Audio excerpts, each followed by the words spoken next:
ပိုင်းနည်းလေးရဲ့ဆမှာတော့ယောဂီတယောက်ကျမိတ်စာကြီးကိုတိုက်ခိုက်နေရပါတယ်တိုက်ခိုက်လို့ပြီးသွားတဲ့အချိန်သူတို့တိုင်းပြည်ကလူတွေကယောဂီကိုလည်းမှတ်မိပန်နဲ့လည်းလာပြီးတော့တိုက်ခိုက်နေပါတယ်ယောဂီကလည်းသူပါဆိုပြီးပြောလိုက်မှာအကုန်လုံးကလည်းပြန်ပြီးတော့မှတ်မိသွားကြပါတယ်ယောဂီရဲ့တပည့်တွေကလည်းယောဂီကိုဘယ်တွေသွားနေရလဲလို့မေးနေပြီးတော့ဘာလို့ဒီမှာရှိနေရလဲဆိုပြီးတော့လည်းမေးလိုက်ပါတယ်ယောဂီကလည်းသူကလူသားစုသားရေးတမလို့တော့မှလို့ပြောလိုက်ပြီးတော့လူသားကောင်မလေးတယောက်ကိုလည်းချစ်မိသွားတယ်လို့ပြောလိုက်ပါတယ်ယောဂီရဲ့တပည့်တွေကလည်းနဆိုးကလူသားတယောက်လိုနေတော့မယ်ဆိုတော့အော်သွားပြီးတော့သူတို့လည်းယောဂီနဲ့တူနေမယ်လို့လည်းပြောလိုက်ကြပါတယ်နောက်တစ်ခါမှတော့ယောဂီရဲ့တပည့်လေးတွေလည်းပုံစံပြောင်းထားလိုက်ပြီးတော့ယောဂီကျိုင်းနေတယ်ဆိုတော့ဆက်စီယာစီကိုလည်းရောက်နေကြပါတယ်အဲဒီနောက်မှာတော့သူတို့လည်းစကားထိုင်ပြောနေကြပြီးတော့ဟမ်ပီနဲ့ချက်ကပျောက်သွားခဲ့ရကြောင်းလည်းလိုက်ချနေခဲ့ကြပါတယ်အဲ့ဒီအချိန်မှာလည်းဆက်စီယာရဲ့မိပေါ်မှာအိတ်နေခဲ့တဲ့ချက်ကိုတွေ့သွားပြီးတော့ဆက်စီယာမိကလည်းယောဂီရဲ့တငယ်ချင်းလာကိုလည်းမေးလိုက်ပါတယ်ယောဂီကလည်းဟုတ်ပါတယ်လို့ပြောလိုက်ပြီးတော့ဟမ်ပီကရောလို့မေးလိုက်တော့အိမ်ထဲဝင်သွားတယ်လို့လည်းပြောလိုက်ပါတယ်ယောဂီတို့လည်းအိမ်ထဲဝင်လာတော့ဟမ်ပီကအိမ်ကူးဆိုတာပြီးတော့ယောဂီကလည်းပြန်ရှုတ်ခိုင်းနေခဲ့ကဟမ်ပီကလည်းမချွတ်ဘူးသူကအလုပ်လုပ်ချင်တာလို့လည်းပြောလိုက်ပါတယ်ယောဂီချက်လူကတ်တို့နှစ်ယောက်လည်းပြန်မလို့လှုပ်လိုက်ပြီးတော့ဟမ်ပီကတော့အိမ်ကူဖိနဲ့နေချင်တယ်ဆိုလို့လည်းထားခဲ့လိုက်ကြပါတယ်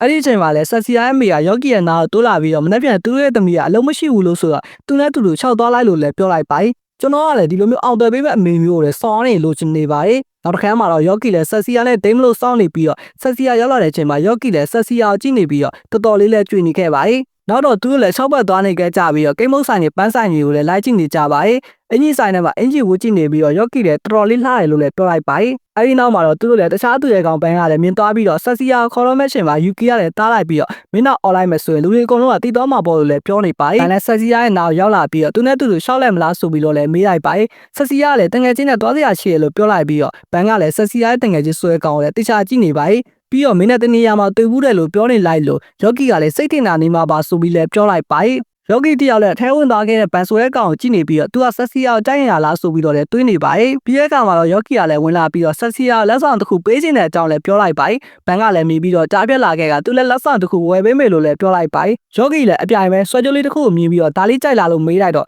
့ဆက်စီယာလည်းချက်ချက်နဲ့တော်တော်လေးလှရလို့လည်းပြောလိုက်ပါတယ်ဘန်ကလည်းဆိုင်ထဲမှာဈေးကြီးလို့ဆွဲကြိုးကိုဝယ်ပေးဖို့လှုပ်လိုက်ရင်းနဲ့မျက်မှန်နဲ့အုတ်ထုတ်ကကျွတ်သွားခဲ့တော့ဆိုင်ထဲကလူတွေကလည်းနဆိုးတွေနိုင်ခဲ့သူရဲ့ကောင်းတွေမှန်လည်းမှတ်ပြီးသွားခဲ့ကြပါတယ်ဒါကြောင့်ပဲလူတွေကလည်းဝိုင်းအောင်လာခဲ့ကြပြီးတော့ယောဂီလည်းတယောက်တည်းပဲကြံနေခဲ့ပါတယ်အဲ့ဒါပြီးတဲ့အခါမှာတော့ယောဂီလည်းဆက်စီယာတို့ကိုလိုက်ချနေပြီးတော့သူနဲ့တိုက်ခိုက်မှုတဲ့သူရဲ့ကောင်းတယောက်နာမှာလူတွေအုံနေခဲ့တဲ့အတွက်အဲ့လူတွေကိုလည်းပါထုတ်ပေးလိုက်ပြီးတော့လူတွေရှင်းတဲ့နေရာကိုလည်းခေါ်လာလိုက်ပါတယ်အပြင်ကိုတော့မယ်ဆိုလို့ရှိရင်ရုပ်ကက်ပြီးတော့လာရတယ်လို့ပြောလိုက်ပြီးတော့ယောဂီလည်းထွက်လာလိုက်ပါတယ်နောက်တော့ယောဂီလည်းဆက်စီယာလိုက်ရှာနေပြီးတော့ထုံနည်းသူဆက်စီယာကလည်းယောဂီကိုလိုက်ရှာနေခဲ့ပါတယ်ယောဂီနဲ့ဆက်စီယာလည်းအမေပြောင်းလို့ငိုနေတဲ့ကလေးနားမှာပြန်ဆွန်သွားကြပြီးတော့ကလေးရဲ့မေကိုလည်းလိုက်ရှာပေးနေကြပါတယ်အဲ့ဒီချိန်မှာဘန်လည်းဆက်စီယာကိုလိုက်ရှာနေပြီးတော့ယူကီကလည်းလူတွေထပ်ပြီးတော့တီသွားခဲ့မှဆိုတဲ့အကြောင်းတားနေခဲ့ကဘန်ကလည်းဂီယူမဆိုင်ပဲနဲ့ထွက်သွားခဲ့ပါတယ်တကယ်တော့ယူကီကဘန်ကိုကြိုက်နေပုံရတာကိုလည်းတွေ့လိုက်ရပါတယ်နောက်တော့ဘန်လည်းကလေးမေလိုက်ချပေးနေခဲ့ဆက်စီယာတို့ကိုတွေ့သွားပြီးတော့ယူကီကိုပြောပြဖို့ကြည်လိုက်တဲ့အချိန်မှာယူကီကလည်းမရှိတော့ပါဘူး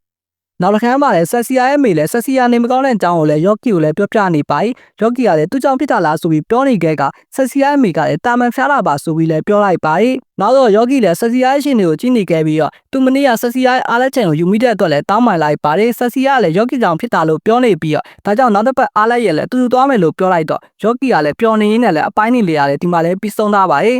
်အွန်ကိုရဲ့အနီမေဖြစ်တာကြောင့်ကျွန်တော်တို့နောက်ထပ်ပိုင်းတွေကိုလည်းနောက်တစ်ပတ်မှလည်းတင်ဆက်ပေးပါမယ်အားလုံးပဲအားပေးကြပါအောင်နော်ကျေးဇူးတင်ပါတယ်